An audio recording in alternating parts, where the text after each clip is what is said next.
You're watching KLTX, Channel 15, serving the City of Lufkin. Today on City Hall Update, Lufkin Mayor Bob Brown shares some exciting news during his annual State of the City address. We'll introduce you to new businesses coming to town and take a look at some industries looking to expand. Plus, from integrating the police and fire departments to partnering with Angelina Arts Alliance and more.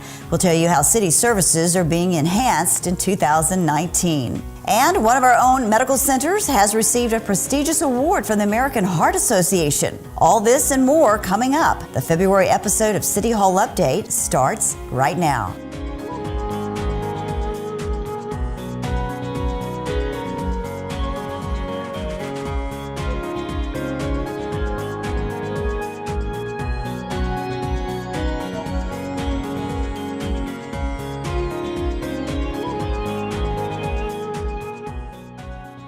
Hi everyone, I'm Yana Ogletree and welcome to the February edition of City Hall Update. Almost 500 new jobs and close to $147 million in investments will come to Lufkin over the next few years. Lufkin Mayor Bob Brown recently shared the good news with the Chamber's membership at the January 1st Friday luncheon. During the mayor's annual State of the City address, he talked about how current industries will expand in the coming years and unveiled the new businesses that have decided to locate their operations in Lufkin.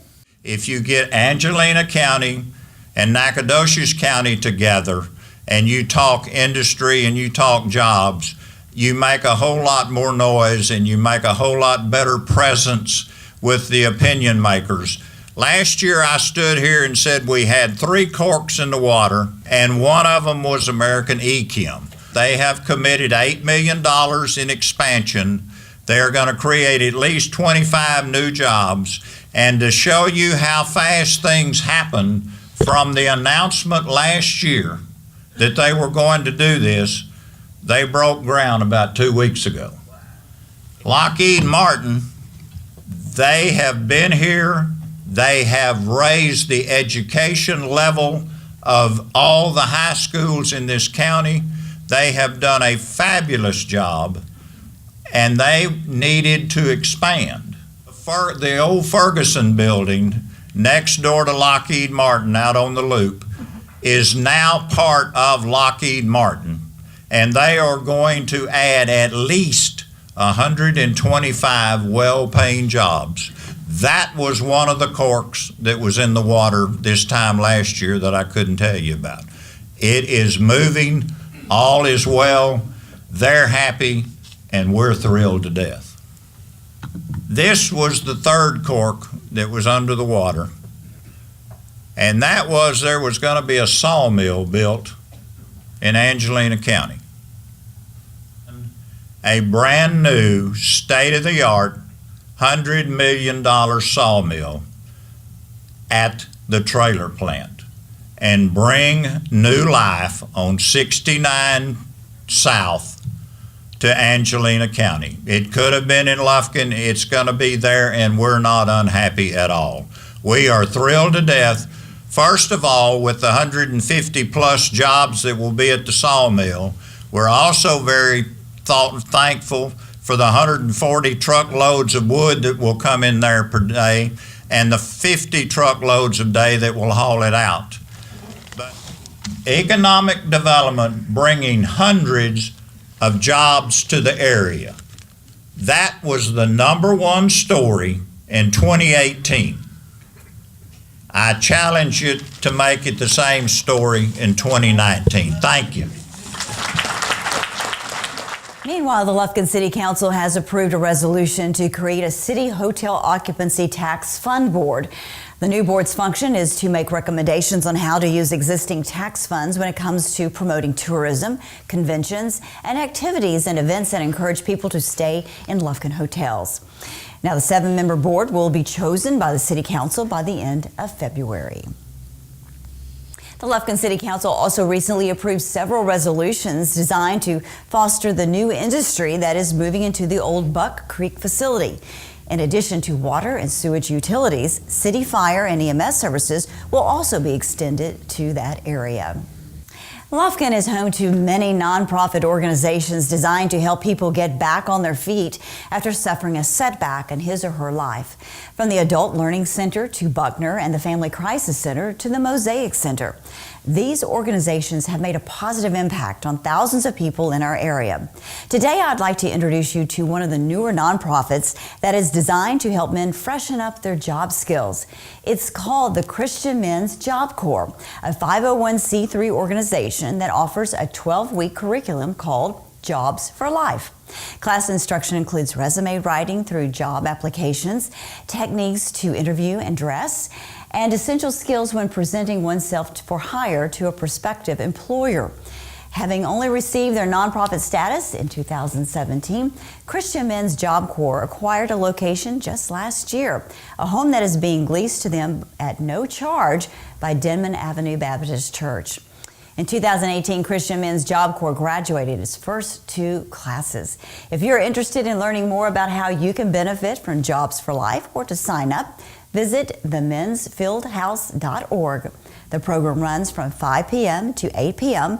on Mondays, Tuesdays, and Thursdays for 12 weeks. And their first class of 2019 is already underway. But to join the classes, applicants must be 18 years of age or older.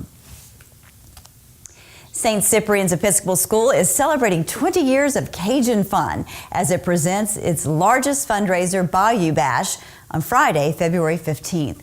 The dinner and auction fundraiser will be held downtown at the Pitzer Garrison Convention Center. There will be a fantastic Cajun-style dinner from Texas Custom Catering, a festive signature drink, music, and opportunities to bid on unique live and silent auction items. Well, I'd like to welcome the CEO of Woodland Heights Medical Center, Mr. Kyle Swift, to the show, and the stroke coordinator, Karen Smith. Welcome to the show, and I know you're here to give us some great news about some new awards for the hospital. And I say new because you have plenty. Yeah, so tell me about that. Sure, and I'll hand it off to Karen here in a second, but most recently we were awarded our Primary Stroke Center accreditation from the Joint Commission. So Karen, you want to maybe mention a few things? A huge accomplishment to get that stroke certification, and something so important to our area when you consider that stroke is very prevalent in the Deep East Texas area. Yes, for sure. It's very important, I think, for our staff to know that we have that accreditation or certification, and it gives them some backing and understanding that they are providing the best care and best outcomes for patients. So it's not as debilitating as it certainly could be. Absolutely. And so there's a rigorous procedure that you have to follow to get a primary stroke accreditation. Tell me about that. What are some of the things that you have to meet in order to get that certification? Whenever the surveyors come, they look at our entire process with how we work with the pre-hospital providers, how we meet those patients in the ER, how they're recepted and strokes are recognized, and how we treat them promptly, and what our protocols and processes are throughout the stay, as well as discharge. So we really look at the full continuum of care for stroke patients, and that's what they're looking at to make sure that we're meeting those standards. Absolutely. So, when we look at stroke, when you think about just in the South, it is number one in stroke. It's something that we see a lot of, and we do see a lot of, because I guess our habits here, some of the things that we like to do as far as our nutrition and things of that nature. But do you see a lot of stroke patients? I mean, is that evident? I mean, when you look at your numbers, do you see a lot of stroke patients coming into your facility? Yes, I definitely think that this is a worthwhile endeavor in our area. It's important for our population here with our increased risk factors, like you mentioned, the lifestyle in the South and the way that we live and the things that we eat and what we do certainly can increase our risk for stroke, and that's shown nationwide. If you look at the maps, of the prevalence of stroke throughout the nation, that's shown. So it's very important that we're prepared. And there are many risk factors involved in stroke. And there's some things that you can control, and there's some things that you cannot. So give me some of those risk factors. Some things you can't control, obviously, are your age or genetics. You know, if you have a parent that's had a stroke before, those sort of things. But lifestyle is something that we can modify. Keeping our weight under control, our blood pressure, not using tobacco, those sorts of things. Keeping our regular appointments with our physicians to look at our cholesterol levels and those sort of things are certainly modifiable risk factors. And that's one of our mission with becoming a primary stroke center is not just about when a patient comes to our facility and providing the best possible stroke care, but it's about providing education to the community as well on those risk factors and how to impact stroke care prior to having to come to a hospital. So did you have to meet some guidelines in what you're doing already in the community for stroke education, or is in order to get the award, or is that something you have to maintain or do afterwards? Of course, what they look at for your initial survey is what you're doing in-house, but they also consider what we're doing in the community, teaching that fast recognition for stroke and teaching about risk factors and that sort of thing. Okay, so before we move on to the next accomplishment, tell me or tell our audience about some of the symptoms for stroke. The FAST. So what we use is a FAST mnemonic, which is looking for the facial drooping, arm weakness, if someone can hold out both of their arms and one of them you may see a drift, some slurred speech, and then we want folks to respond in time. You know, time is very important, getting to recognize the stroke promptly, but also calling 911 promptly and recognizing when that time of those symptoms started. That's very important. That plays in. I also encourage the community to look at balance and eyes. There's a little bit longer mnemonic called Be Fast, and I don't know if you've heard of that, but we look at someone's balance and if their eyes are affected, either losing vision in one eye or the other, or some blurred vision. That represents those posterior strokes that sometimes get missed. And if you do feel like you're having some of these symptoms, obviously you want to call 911 and you want to get to your nearest facility. And then there's something called TPA that is so important. And when you look at the time that you have, and it's It's 3 to 4.5 hours. 3 to 4.5 hours. No, I was about to say 24, and I said that's not right. It used to be 3 hours. Okay. The window has now been extended to 4.5 for certain patients that meet criteria. But now there's also thrombectomy capable centers or comprehensive centers that we can facilitate care to within 24 hours after the onset. So that's probably what you're thinking of with the 24 hours. That window is extended. So there comes in that importance of time that we know when the symptoms started, when the last known was for the person, so that we can get them to those centers. Yeah, so time is so critical. And I know one of the risk factors would be age. Something obviously you can't control. We like to think we can, but we can't. But stroke can happen to anybody. Yes, we see younger and younger patients all the time. Yeah, and that's because I've heard of like new mothers having strokes. I've heard people in their 20s, and it's just like it seems like I've never heard of that until in the last 10 years, but it is happening. And so some very good information that Karen shared on recognizing the signs and symptoms of stroke and time is of the essence, that you do have to call 911 and get to your nearest hospital, and hopefully get that taken care of as soon as possible. Okay, so there are other accomplishments. The primary stroke certification is huge. That's great for our area. What else? Sure. So also this year we worked with the ACC, the American College of Cardiology, and we're accredited as a chest pain center. And then also we became the third hospital in Texas and one of the first 20 in the nation to have our cath lab accredited. And so, so what does that mean? Sure. So very much like what Karen described during our stroke process, very similar, with ACC coming on site to review our processes, some of our outcome metrics, and some of the targets to meet national best standards and go through that process. So, what we talk about internally with our team is having somebody from the outside to come and kind of measure us to see, are we providing the best of the best care, which is our goal, to make sure that our community can have the confidence when they do come or when they do call 911 and come to our facility that they're getting the best possible care.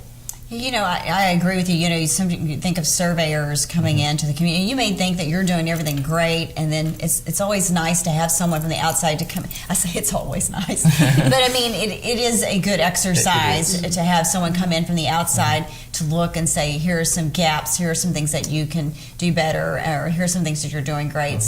So you continue to grow, and we've seen that time and time again with Woodland Heights, as far as, you know, you're continuing to grow and enhance the services that you have. So just when you talk about this cardiology effort, having that accredited chest pain center, how do local cardiologists play into that? Well, you know, we have a medical director who helps lead some of that, Dr. Mangla, but then we have a whole host of great cardiologists who work with our teams to make sure that we're providing those best outcomes and meeting some of those high standards that are set by ACC to become a chest pain center or a cath lab center. That's great. Anything else you want to add? We just appreciate our cardiologists so much. They do a great job with working with our staff. They've done a lot of education with our staff, with other providers, to help facilitate those, or meet those goals, I guess I should say, and continue on with our great work for our outcomes for patients. That's fantastic. Anything else? Just again, we've outside of cardiology and stroke, we also received a level 2 designation for our NICU. We have a 15-bed NICU. We expanded from 6 to 15 beds a couple of years ago, and this is kind of the next evolution of providing that care. So, and tell our audience what level 2 a NICU means.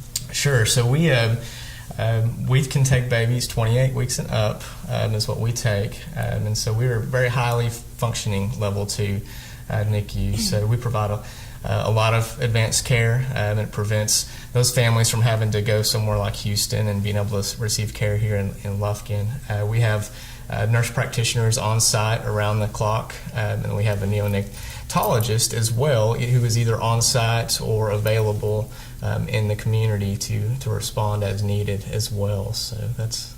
And so level 2 versus you were level 3? So this is the first time that the state of Texas has leveled hospitals, and so we're kind of on the front end of becoming a designated hospital. We've been operating as the same level for a while. The state of Texas hasn't initiated leveling across the state. So. And in a NICU, when you say level 1 through 3 or 4, however it goes, right, which one is the most critical? Is it a 1 or a 4? It's a 4. It's a 4. Yeah, that's reserved for there's very few of those. Right. Level 1 is a wellborn, kind of a newborn nursery, and then level 2s and 3s are similar in a lot of respects, and just. We kind of operate, like I said, as kind of a highly functioning. So like a 4 would be maybe something like a Texas Children's or something larger. Large facility that's a larger community. Well, that's great to have that here, and being able for families to be able to stay close to home. Obviously, that can be very. I've had friends who've had kids and or babies, and they've had to go to Houston. This was a long time ago, and golly, the cost, just the time away from home, and of course they wouldn't trade it for anything, but it still makes it a whole lot better, and it helps in the healing process. Right, absolutely. Yeah, we celebrated our 5th birthday this year. Oh yeah. With the NICU, and we had some of our new graduates, or our first year graduates, and they're running around. We had twins and running around the party, and it was very rewarding to see. That is rewarding, and it makes it all worthwhile, right? It does. Okay, so some great things going on at Woodland Heights. Congratulations on your stroke certification, and on your chest pain center and the NICU. Gosh, lots of things happening. So we'll check back in with you another year or so and find out what's going on then. Love to. Thanks for having us. I appreciate it. All right, congratulations, and congratulations to your staff. Thank you so much. Texas Bible College is hosting its 4th live recording this year at Timber Creek Church. Come out for great music and the presentation of their new album for 2019. If you'd like to purchase a ticket, visit the website tbcnow.com and select the live recording tab at the bottom of the home page. Live recording will take place on February 22nd starting at 7 p.m. Please join me in welcoming Joe Caesar to the show. He is an advisor, a business advisor with the Angelina College Small Business Development Center, and he has some exciting news. The Small Business Development Center has been in existence for quite some time and has really made its mark on our area, and now you're enhancing those services and expanding into North Lufkin with an actual physical office in that area of the city. So you just cut the ribbon, right? Yes, we did yesterday. Cut the ribbon on it, and tell me about this new facility. So the new facility is funded by the Temple Foundation, and we are located in North Lufkin on 105 Lofton Street. And the purpose of that facility is really to dedicate our efforts to North Lufkin. So we would like to promote small businesses to make their start in North Lufkin, as well as from the community. We want them to think entrepreneurially and to actually make starting a small business a reality. So in that location, we plan to do that through coaching, training, helping people take that idea that they have and bring it to a reality. Also, those who would like to grow their businesses, we would like to help them attain the financing that they need and understand all the steps to doing that. So we will help them create a business plan at no cost to them. And we will help them walk them through improving their credit and developing or help them complete their paperwork so that they can get that loan that they need to expand their business. What a fantastic service.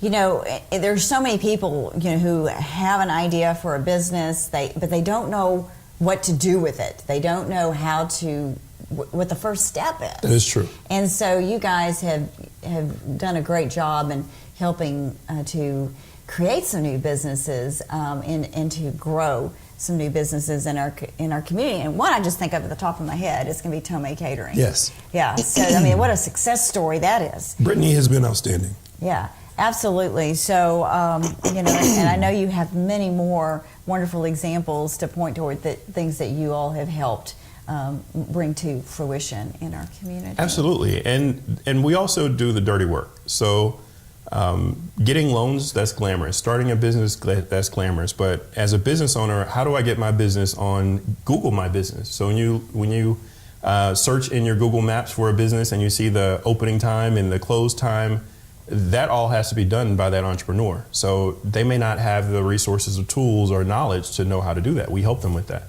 Or if you get PayPal or Square, not knowing how to program it and input your products and information in there so that you can just click a button and then swipe a card and then it's done. Some people don't have that knowledge intuitively, but we will help them with that. Or even how to keep books, how to read financial statements. We will do all the dirty work and help you to run your business efficiently and to grow it. And so someone just needs to come to your office and say, come up with their plans, and then you take it from there. Absolutely. And we do want people to know that we don't do everything. We as an entrepreneur, there's a lot of work and research that you're going to have to do. Our job, we're the guide, and our customers, our clients are the heroes. So we direct them in the right path. We will tell them where they can go to find certain information. And there's some tools that we have that we can give them, but there is a lot of work in starting a business, and we want people to understand that. Yeah, absolutely. And you said it's a free service. It's a free service. It doesn't cost a thing. And that is thanks to the Small Business Development Center and the Temple Foundation for bringing this to the community. And you have a grant through TLL Temple, which is a three-year grant that will fund this office and staff. Correct? Absolutely. Yeah. So TLL Temple provided a $500,000 grant over the period of 3 years to Angelina College. So thankfully, the college has that connection with the Small Business Development Center. So we're here. I've spoken to Dr. Simon, and he doesn't plan to go anywhere even after the grant is gone. So we're excited to bring this service to the community, and we look forward to to new businesses getting started and providing economic stability in the community. Okay, so I know you cut the ribbon in mid to late January. Has anyone walked through your door yet? We've already had walk-through traffic. Okay. I've already gotten clients in North Lufkin that have walked in just based on the word of mouth. We've been there for about 3 months already. So it's just a matter of getting the word out and increasing that foot traffic. Well, it's a great opportunity for everyone in our community. Another service that's going to help Lufkin grow and help the people here. So it is Angelina College's Small Business Development Center now in North Lufkin at 105 Lofton Street. If you remember the old William George facility, that's where they are located. If anyone would like more information about the Small Business Development Center, do you have a phone number or website that they can call or contact? We do. It is 936-238-3956. I really don't like. Well, we know you don't call yourself all the time. No. And what about the website? Do you have that listed? It is www.angelina.sbdcnetwork.net. Yeah, and that's a hard one to remember. Yes. So, I guess you can always go out to the Angelina College website probably and find more information out there and a link over to There's a link to the y'all's website, SBDC. And that would be angelina.edu. That's a whole lot easier website to remember. Yes. And so, Joe, thank you for joining us here on City Hall Update and telling us about this great opportunity in North Lufkin, and we wish you much success. Thank you very much. And the Temple Theater presents Who is Dialing M for Murder? February 28th through March 2nd, Saturday, 7:30 p.m. From the 50s until now, it is still one of the most performed mysteries in the world. Well, forever, the police department, the Lufkin Fire Department, y'all have always had such a great working relationship. Yes. And now you're taking it to another level with some new programs. And one being AIR, the Active Attack Integrated Response. Yes. Tell me about that. Well, it is an evolution of the alert program that was started here in Texas and is now the national standard for the entire country, if not most of the Western world, about how to respond to active attackers. The alert program was created and really grew out of San Marcos, Texas, Texas State University in 2002. And as things have changed and evolved with these active attackers, it's no longer just guns, and now we face explosives, vehicles, other threats. The AIR program has come in to place, and the main focus for AIR is to get your emergency response people who can do medical triage treatment in as quickly as possible to try to save lives.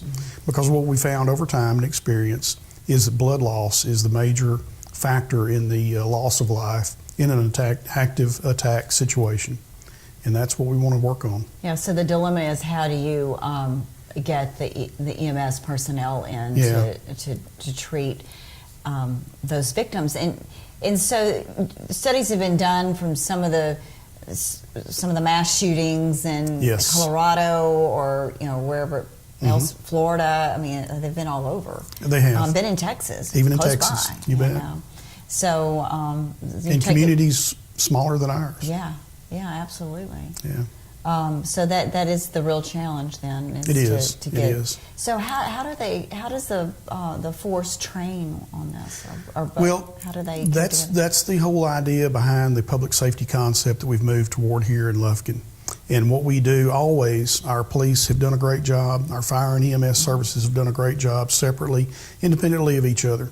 But the AIR program is all about integration. Let's integrate those resources so that hopefully we never have, but when we do respond to an incident, that we can work together very closely, we can get those resources in quicker, and hopefully save lives. So would those EMS fire department folks, would they have to have additional training on, entering into a situation with an active shooter? They do, but our police officers do as well, because we've never worked together on this level before. So now we train them to work together and to get in there, get the police officers in there first to do their job, and then to work assess. with work with the EMS personnel to get them as well. There's also another very, very key component to all of this, and it's our communications personnel, because they actually attend the training with our police officers and firefighters to work on the same methods and protocols so that they respond quickly. Also, Yeah, so absolutely, communication is key. It is. And especially in that type of a situation. And so got to many have good times- information. Yes, and so many times you don't, I mean, well, maybe y'all don't, but you're thinking about the police here, but you don't understand the critical role that Yeah. dispatcher plays. And it is so chaotic for them, chaotic, because people that call in don't know the facts. They're drawing from so many different pieces of information that are coming to them. A lot of it is inaccurate, and our communications people are wonderful professionals, and they have to actually wade through all of that so that they can get the correct information to our first responders. Or keeping the caller calm. Yes. Yeah, so there's a lot that goes into that. Sounds like a great program. So are you seeing other cities adopt? We are. There's some that have been ahead of us on the issue, but we think that in our region we're ahead of the curve. And I guess this is ongoing. You would have ongoing training. It is. So have you all had the initial training yet? Well, our police officers have been receiving the alert training since early. That system was put together in 2002. We probably started doing that training here in Lufkin around 2004, and we've been doing it annually ever since. And that's been our standard model, is the alert model. So it wasn't a great change or struggle for us to go to this. It's something our firefighters and EMS personnel have not been exposed to in the past, but they're doing really, really great. They're a fine bunch of professionals, and they pick it up quickly. And this will be something that everyone on the force will go through. Yes, training. everyone. Everyone will need to be trained in this and continuing education as well. Absolutely. Anything else you'd like to talk about as far as what's going on with enhancements? The public safety model doesn't end there. Okay. We'll also try to do, as we have done in the past, through the police department, we've done training for the public, for schools, for churches, for individuals.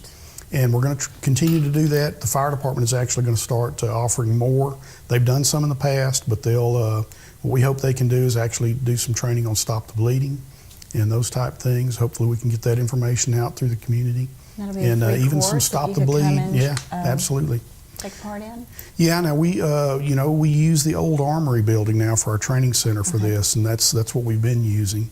Hopefully we'll have that remodeled completely sometime in the near future, and be able to do a lot more, actually be able to bring people in to that facility. It'll be a great facility for that, and to have the public and to offer that training. Yeah, and I think that you will get a lot of people attend that. I think so. It's just such a different day and time that we're living in. It is. It is sad. It really is. But it's necessary Absolutely. to do these things. Yeah, you go to the theater and you think now, not where's the best place to sit to see the screen, or you think you're looking at the exits, and it's sad. It's sad that kids have to grow up and this is what they know. It is. We know something different. Absolutely. Absolutely. But they don't. But what a great service that Yeah. the city is providing, and being able to come and learn some basic EMS skills that could be, that are life-saving skills that could make a difference in a situation. Yeah. Thanks to Keith, the mayor, and the city council, they've had a great attitude and approach about all of these things, and they want to see it done well to provide those services to our citizens. And how are those services funded, like this education? Most all of it is just through our regular city budget. Okay. We already had training funds set aside for police and fire, but one of the things that we do actively is we seek grants. If those grants are out there and available, we'll get those and put those to use. Most of the alert training that's provided through the state is actually federally funded grant funds. So a lot of that training we're able to bring in at little or no cost to us. Spent. Yeah. And Chief David Thomas is one of their longtime original instructors, and because of the relationship that he has, it benefits us here very much. Yeah, absolutely. Yeah. All right. I was going to say, Chief. We were talking about this off camera. It's so, being the chief for so long, it's hard not to call you Chief. That's But okay. Gerald, we appreciate Gerald is best. Gerald, I'll answer that. We appreciate you coming on and Thank telling you. us about this opportunity, and we'll look forward to some more information about when you start offering those classes publicly. Absolutely. On things that you can do in an emergency situation. Yeah, that can absolutely. be helpful. Bring that awareness level up. All right, sounds good. Thank you. The Angelina Rotary Club is hosting its Fat Tuesday feast at Abrams in downtown Lufkin on March 5th from 6 p.m. to 7 p.m. Guests will be served a delicious 4-course Cajun feast from Tomei Catering. The festive atmosphere and sounds of live jazz music will transport you to the streets of the French Quarter. Proceeds support the Angelina Rotary Club. Well, it's always a treat to have Gordon Henley join us here on City Hall Update. Of course, he is the executive director and has been for how many years of the Ellen Trout Zoo? In the 43rd one. Just 43 years. So, like I said, it's such a treat to have you on here. Thank you, Yana. It's always wonderful when you bring some of your friends along, and today is no exception. Gordon is... Today, he left the snake at home, but he did bring a special turtle. Yes, I did. And, you know, our planet is filled with such interesting and unique creatures, and I have a really interesting one that I brought today, and we'll take a look at it. And what's... This is called a mata turtle. Some people pronounce it mata. It's from South America. This is still a youngster. They get a shell length of upwards of 2 feet, and be careful around the head. Will he bite? He may. He hasn't bitten anybody yet. He's really stretching his neck out. There's always a first time. I don't want to bite you. Yeah. But they get up about 20 inches long and can weigh 30 pounds. And then one of the interesting things as you can look is the neck is straight out and that little snorkel nose on the end. Yeah. They spend most of their time in the water, so this turtle can raise his head up and breathe while his rest of his body is completely underwater. And also the turtles that we have here in the United States bring their head in their shell by making an S curve in their neck. Mm-hmm. This turtle doesn't do that. He just wraps his head to the side around the shell, and they are therefore called a side neck turtle. He looks like leaves. Yeah, this is really pretty. They live in slow-moving water in South America, and they stay on the bottom most. They don't move around much, and then leaf litter can fall on them, and they're perfectly concealed. Oh, yeah. The shell on this, when you first look at it, looks like the turtle that we have here called the alligator snapping turtle, but it is not. The alligator snapping turtle, again, it gets much larger than the mata, but it also brings its head in with an S-shaped curve, and it doesn't have that leaf-like head and long snout. And what were you telling me about how he eats? They eat underwater, and they will pick their food item, and they'll just suck it all in. This neck inflates quite large, and then they will take the food item down the throat, and then they'll blow out all the water and debris that they bring in with it. So it's a kind of an interesting feeding pattern. And they can live about 15 to 35 years. And how old is this guy? This guy is a guy? Let's see. Are you a guy or a gal? You're a gal. Okay. And she is about 3 years old. They're about this big when they hatch. Is she the only one you have? No, this one is the only one we have in the ambassador animals, but we have 4 more that are much larger than this on exhibit. And they share an exhibit with Annie, who we were just talking about earlier, the anaconda. And she is about, that snake is about 15 feet long now. Oh. Yeah, so if you don't remember, it was over probably 10 years ago, Gordon was on the show, and I asked him to bring something cute and cuddly for us to see, and he brings Annie, the anaconda. And of course, I guess she was cute and cuddly to Gordon, but... she's quite cuddly. Yeah, I guess you will have to bring her back at some point. You know, we'll have to see how much she's grown in the last 10 years. But you said they share an exhibit? Yes, yep. The anaconda leaves the turtles alone, and the turtles stay in the water all the time. And then that's the way they're found in nature. Anacondas and these turtles live together in South America. And what does this turtle eat? It eats fish. we give it mostly minnows like you use for fishing bait, and sometimes they get goldfish. And so will you breed this?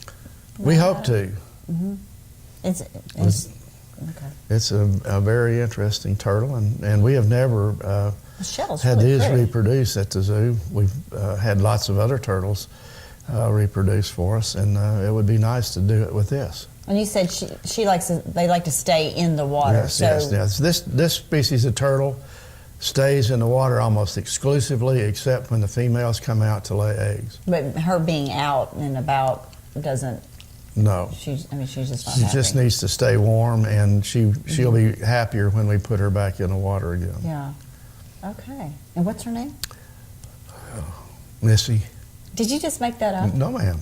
It's Missy Matta. Missy Matta. Yes. Okay, I'll take your word for it. All right, Missy. I mean, she's cute. She is. I mean, it's really a fascinating turtle. Yeah, and you can see her little eyes. Yeah. Okay, but I don't want to get next to her mouth. I'll take your word for that too. Let's talk about the gorilla exhibit. All right. How's that coming along? Well, we're still in the fundraising mode, and we're excited about the opportunity to do this. When we actually get the money, we'll be able to bring these gorillas into Lufkin, and it'll be an exciting exhibit for people to see. You'll be able to get within maybe 2.5 inches of the gorilla to see them. You can put your kid down, and the gorilla will sit next to it on the other side of the glass, of course, and there'll be a lot of photo ops. It'll be a great educational experience. It'll be something that our constituents rarely will have the opportunity to see. And it's a conservation program too, because we will be able to increase the number of these gorillas in human care, and at the same time we will be giving money to gorilla conservation efforts in Africa to help preserve them in their native habitat. And there'll be a conservation station at the exhibit where our guests can provide what they want to help that's nice. the gorillas as well.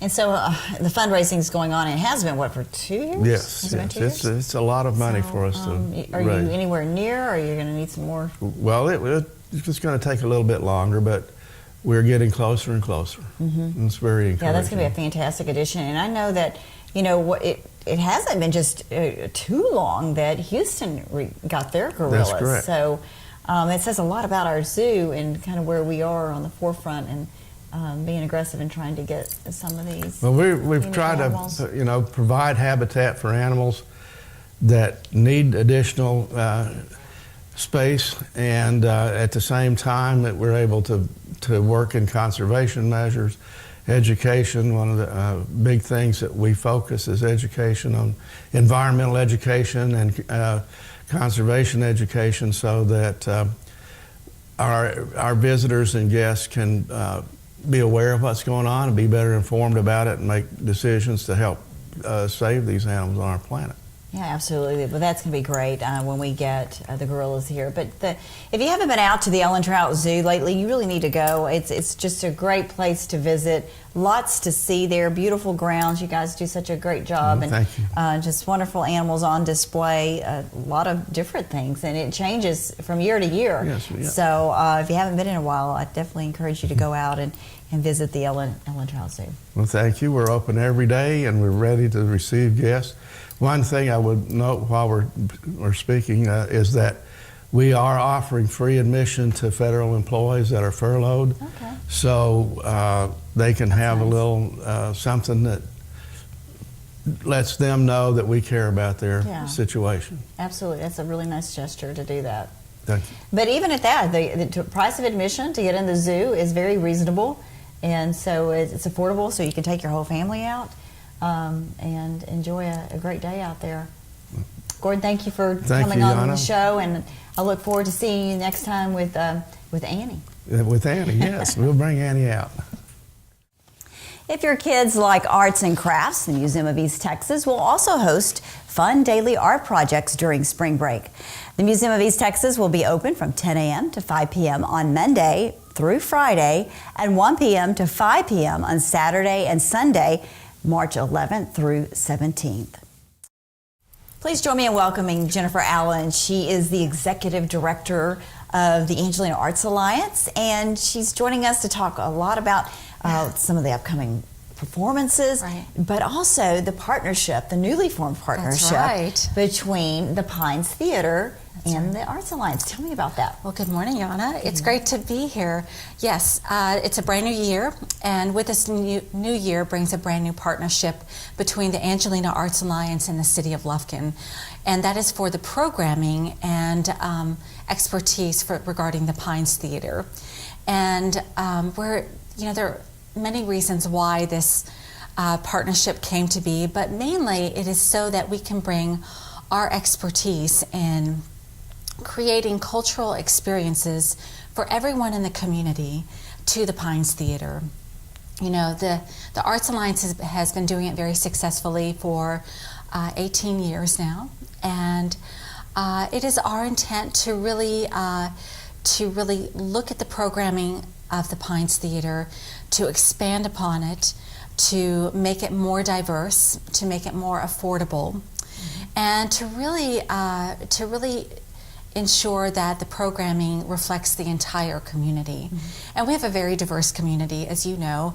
There are many, many people of all different ages and races and backgrounds. So we just want to make sure that the arts is accessible and appealing to everyone in the community that we serve. So how does that differ from Angelina Arts Alliance? Okay, you're bringing in Broadway productions and entertainment.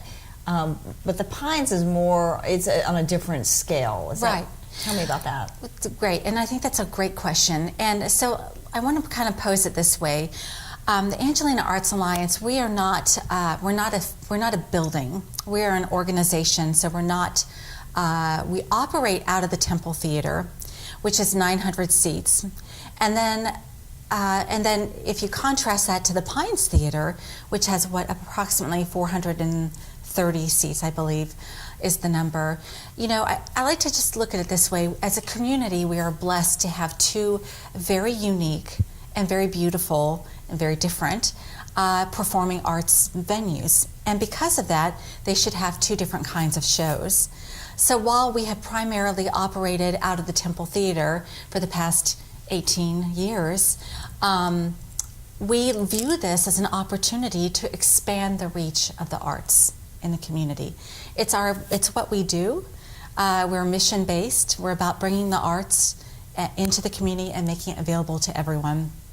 So we're incredibly excited and frankly honored to be able to partner with the city and really enhance the program. But more about how is it different. The Temple Theater is a bigger theater. It has a bigger stage. It has more seats.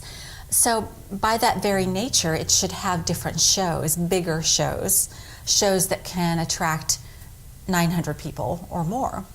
But frankly, I think that the Pines, in the fact that it is more intimate, it is a smaller stage, I believe that it has more flexibility in what it can do. It can do things that we can't do at the Temple Theater. So, I see this as an opportunity to program both venues with the kinds of programming that complement each other and that support the total mission of bringing all kinds of arts. And as you know, there are so many different kinds of shows out there. I mean, really the options are absolutely endless.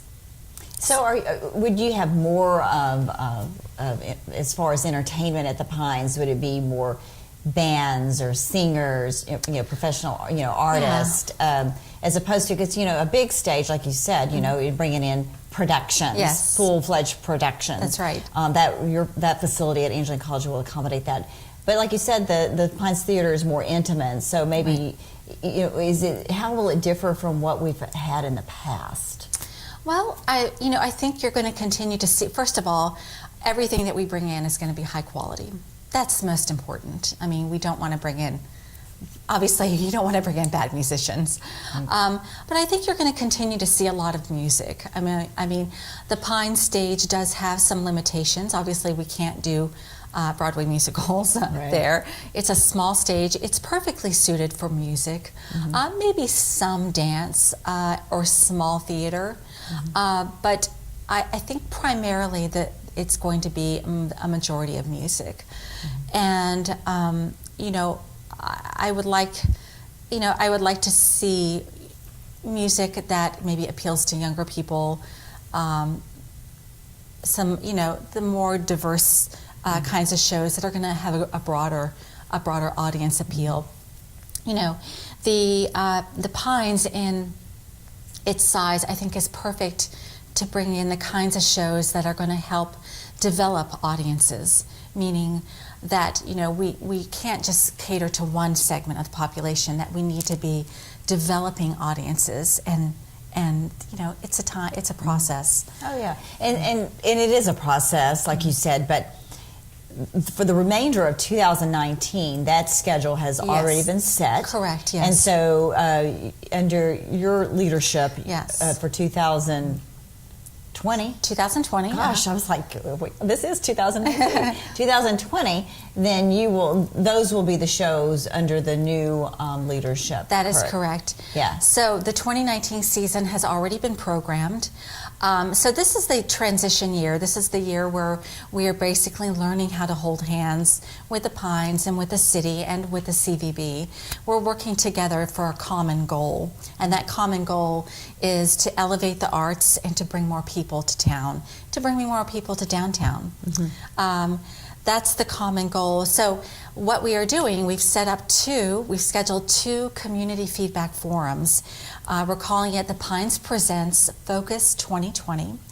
And we are opening this up for everyone in the community that would like to have a voice, that would like to have a say-so or express their opinion about the future of the Pines Theater programs, to come down to these open, free events for the community. We have 2 dates. The first one will be Thursday, February 7th at 6:30 p.m. at the Pines Theater. The second one will be Tuesday, February 12th at the Pines Theater at 5:30 p.m. So February 7th, 6:30, February 12th at 5:30. But we'll do a short presentation about kind of our vision for the Pines Theater. Our entire board of directors will be there, and we invite everyone to come down and participate. We'll do some giveaways, and there'll be complimentary refreshments, popcorn and soda and some other snacks. Yeah, it's important to, we all may think, we know what the public wants in our community. But, it's somewhat like a focus group type thing, or any type of feedback is always good, because sometimes you're like, wow, I didn't think of that. That's right. So that's great that y'all are doing that. So don't miss out on that opportunity. That's right. To go and voice your opinion and help create that 2020 season. That's correct. The Pines Theater is owned by the city, and that will not change, of course. It is, we're not taking over the Pines. In fact, all of the Pines rentals are continuing to be managed by the city, including all of its movies. So those are 2 aspects that we will not have any part of. We're just simply focused on the Pines Presents series, which is its performing arts series. So we hope to have a really good turnout. So we would love to have everyone come down. Okay, so it's February 7th and 12th at the Pines. Correct. All right, so let's move on and talk about the upcoming shows at the Temple Theater. That's right. We are halfway through our season, and we have a couple of great shows coming up, and really something for everyone. Beginning February 1st, which is a Friday night, we have world-famous singer Jackie Evancho coming to perform at the Temple Theater. This show will start at 7:30 p.m., and we still have tickets available. Jackie is going to be performing many of her songs, and some of her own songs, and some that are very well known. She will be backed up by a string section that are going to be coming from Stephen F. Austin University. So there will be a little bit of a local element to this performance. And Jackie became world famous on America's Got Talent, right, when she was only 10 years old. And since then, how old is she now? I believe she's 20. Yeah, I remember watching her on that show. Yes. She was incredible at 10. That's right. And I believe she's only gotten better. She's matured beautifully, and her talent continues to grow and expand. It's going to be a beautiful, beautiful concert. So I encourage, if you're interested, to come, buy tickets. So we've got a few left. The next one after that is March 10th. We have Celtic Nights, which is going to be a program about Irish song and dance. It's going to tell a story about Irish immigrants and the struggle to overcome things that they've had to overcome. But they tell a story through song and dance, and it's just going to be a wonderful program just right before St. Patrick's Day. Oh, that's perfect. And do you still have tickets available? We do. We have not a ton, but we do have I think at least 50 tickets, if not more. Yeah, and those will go pretty quick. Yeah. So if someone's interested in getting a ticket, just go through that information on how you can get a ticket and the price range.